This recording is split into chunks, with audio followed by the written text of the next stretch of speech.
तो कैसे हैं मेरे प्यारे व्यूअर्स, स्वागत है आपका फिर से इंटरेस्टिंग टीवी की इस नई वीडियो में। आज इस वीडियो में हम आपको हवाई जहाज यानी एरोप्लेन्स से रिलेटेड ऐसे फैक्ट्स बताने वाले हैं जो जानकर आप चौंक जाएंगे। वो लोग जो कई बार एरोप्लेन में सफ़र कर चुके हैं उन लोगों को भी ये फैक्ट्स नहीं मालूम होंगे। और मैं आपको फिर से चुनौती देता हूँ, अगर इनमें से कुछ फैक्ट्स आपको मालूम नहीं थे तो कमेंट बॉक्स में ज़रूर बताएं। दुनिया का हर एक इंसान कभी न कभी अपने जीवन में ये ज़रूर सोचता है कि एक दिन मैं भी हवाई जहाज़ की यात्रा करूँगा। इनमें से कई लोग ऐसे भी हैं जिनको अपने काम की वजह से हर रोज़ ही एरोप्लेन में सफ़र करना पड़ता है, और वहीं कुछ लोग ऐसे भी हैं जो ज़मीन पर रह के आसमान में उड़ते हवाई जहाज़ की तरफ देखकर ये सोचते हैं कि एक दिन मैं भी हवाई जहाज़ में बैठूंगा और दुनिया की यात्रा करूंगा। क्या आप जानते हैं हवाई जहाज़ की खिड़कियों में एक छोटा सा छेद क्यों होता है? हवाई जहाज़ के लैंडिंग के समय कैबिन क्रू उसकी लाइट डिम क्यों कर देता है? हवाई जहाज़ में सबसे सुरक्षित सीट कौन सी होती है? और बिजली गिरने से हवाई जहाज़ की क्या हालत हो सकती है? ऐसे ही बहुत इंटरेस्टिंग फैक्ट्स के बारे में बात करेंगे आज हम इस वीडियो में। अगर आपने अब तक सब्सक्राइब नहीं किया है तो प्लीज सब्सक्राइब जरूर कर देना। बिजली गिरने से हवाई जहाज गिर सकते हैं। जी हाँ दोस्तों, विमानों को बिजली गिरने के लिए डिजाइन किया गया है और वे नियमित रूप से हिट होते हैं। यह अनुमान लगाया गया है कि प्रत्येक विमान पर साल में एक बार बिजली गिरती ही है, या फिर हर 3000 घंटे की उड़ान के समय एक बार बिजली गिरना निश्चित है। फिर भी 1967 के बाद से बिजली गिरने से विमान नहीं गिरा है। सावधानी पूर्वक इंजीनियरिंग के कारण जो बिजली के बोर्ड के विद्युत आवेश को विमान के माध्यम से चलाने देता है और इससे बाहर निकलता है, आमतौर पर विमान को नुकसान पहुंचाए बिना। विमान में सबसे सुरक्षित सीट नहीं होती। जी हाँ दोस्तों, फेडरल एविएशन एडमिनिस्ट्रेशन का कहना है कि विमान में कोई सबसे सुरक्षित सीट नहीं है। हालांकि शोध से पता चला है कि विमान दुर्घटनाओं के दौरान विमान के पीछे के तीसरे हिस्से की सीटों की मृत्यु दर 32% थी, जबकि बीच की तीसरी में 39% और सामने की तीसरी में 38% थी। हालांकि खेल में इतने सारे चर हैं कि यह जानना असंभव है कि दुर्घटना से बचने के लिए कहाँ बैठना है। साथ ही विमान दुर्घटनाएं अविश्वसनीय रूप से दुर्लभ है।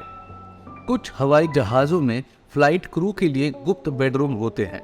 लंबी दूरी की उड़ानों में कैबिन क्रू 18 घंटे तक काम कर सकता है। थकान से निपटने में मदद करने के लिए बोइंग 777 और 787 ड्रीम लाइनर जैसे कुछ विमानों में छोटे बेडरूम होते हैं, जहां फ्लाइट क्रू को थोड़ी सी आंखें बंद करने की सुविधा मिलती है। बेडरूम में आमतौर पर एक छिपी हुई सीढ़ी के माध्यम से पहुंचा जा सकता है, जहां पे 6 से 10 बेड हो सकते हैं, एक बाथरूम और कभी कभी इन फ्लाइट मनोरंजन के साथ एक छोटे कम छत वाले कमरे तक हो सकते हैं। टायर इस तरह से डिजाइन किए गए हैं कि लैंडिंग के वक्त ये फटे नहीं। एक हवाई जहाज के टायरों को अविश्वसनीय भार उठाना पड़ता है, जो करीबन 38 टन तक हो सकता है, और इन्हें इसका सामना करने के लिए डिजाइन किया गया है। और रिट्रेड प्राप्त करने की आवश्यकता से पहले 500 से अधिक बार 170 यानी 170 मील प्रति घंटे की रफ्तार से जमीन पर गिर सकता है। इसके अतिरिक्त हवाई जहाज के टायर 200 psi तक फुलाए जाते हैं, जो कार के टायर में इस्तेमाल होने वाले दबाव का लगभग 6 गुना होता है। यदि एक हवाई जहाज को नए टायरों की आवश्यकता होती है तो ग्राउंड क्रू विमान को वैसे ही जैक करता है जैसे आप एक कार को करते हैं। यदि टेक ऑफ के दौरान टायर विफल हो जाते हैं तो पायलट उड़ान रद्द कर देंगे और सुरक्षा निरीक्षण के लिए तुरंत उतरेंगे। क्या आप जानते हैं कि फ्लाइट की लैंडिंग के समय कैबिन क्रू रोशनी कम क्यों कर देता है? जी हाँ दोस्तों, एक कारण है कि जब विमान उतर रहा होता है तो कैबिन क्रू रोशनी कम क्यों कर देता है। जब कोई विमान रात में उतरता है तो कैबिन क्रू आंतरिक रोशनी कम कर देंगे। पर क्यों? इस अप्रत्याशित घटना में कि विमान की लैंडिंग खराब हो जाती है और यात्रियों को खाली करने की आवश्यकता होती है। उनकी आंखें पहले से ही अंधेरे में समायोजित हो जाएगी। एक बार एक पायलट ने समझाया कि कल्पना करें कि जब कोई रोशनी बंद कर देता है तो आपको जल्दी से बाहर निकलने के लिए कहता है, तो बाधाएं से भरे एक अपरिचित उज्जवल कमरे में होना चाहिए। इसी तरह उड़ान परिचारकों ने लैंडिंग के दौरान यात्रियों को अपनी खिड़की के शीशे ऊपर उठाने के लिए कहा ताकि वे आपात स्थिति में बाहर देख सकें और यह आकलन कर सके कि विमान का एक किनारा निकासी के लिए बेहतर है या नहीं। ये तो हम लोग जानते हैं कि विमानों के अंदर एक से ज़्यादा इंजन होता है, मगर 2 इंजनों का एक साथ इस्तेमाल नहीं किया जाता। मिड फ्लाइट देने वाले इंजन का विचार भयावह लगता है, लेकिन हर व्यावसायिक हवाई जहाज केवल एक इंजन के साथ सुरक्षित रूप से उड़ सकता है। इंजन की आधी शक्ति के साथ संचालन एक विमान को कम ईंधन कुशल बना सकता है और इसकी सीमा को कम कर सकता है, लेकिन विमानों को ऐसी स्थितियों के लिए डिज़ाइन और परीक्षण किया जाता है। लंबी दूरी के मार्ग पर निर्धारित कोई भी विमान, विशेष रूप से वे जो महासागरों के ऊपर या आर्कटिक जैसे निर्जन क्षेत्रों के माध्यम से उड़ान भरते हैं, को FAA द्वारा विस्तारित रेंज ट्विन इंजन ऑपरेशन यानी ETOPS के लिए प्रमाणित किया जाना चाहिए, जो मूल रूप से कितनी देर तक उड़ान भर सकता है। एक इंजन के साथ बोइंग ड्रीमलाइनर ETOPS 330 के लिए प्रमाणित है, जिसका अर्थ है कि यह केवल एक इंजन के साथ 330 यानी 330 मिनट यानी कि 5.5 घंटे तक उड़ान भर सकता है। वास्तव में अधिकांश हवाई जहाज बिना किसी इंजन के आश्चर्यजनक रूप से लंबी दूरी तक उड़ान भर सकते हैं, जिसे ग्लाइड अनुपात कहा जाता है। सावधान, वैमानिकी इंजीनियरिंग के कारण बोइंग 747 हर 1000 फीट की ऊंचाई खो जाने पर 17,000 फीट सिर्फ 3 मील से अधिक की दूरी तय कर सकता है। यह अनुपात पायलट को सभी को सुरक्षित रूप से जमीन पर लाने के लिए पर्याप्त समय से अधिक देता है। बाथरूम में एक कारण से एस्ट्रे है।